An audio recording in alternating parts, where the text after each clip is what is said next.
अब की करियौ माई गे दुल्हन मिलौ कसाई गे।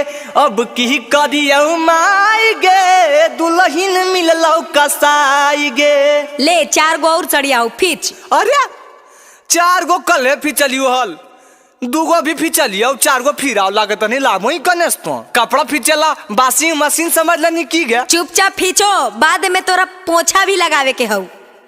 अरे बेटा तब होगी न रे भोग भाई हम तोरा कहो हलियो कि पढ़ तब पढ़े घनी घूमो हनी मौगी तोरा से पढ़ल हऊ ऐसे तोरा सब ई सब करवावा हऊ मूर्खी तो तब ना आगे पढ़े ला नहीं जा लियो स्कूल बदल में मास्टर बाद खिचड़ियो तो बंद कर दल के तो की जीती हल तो सुनाओ।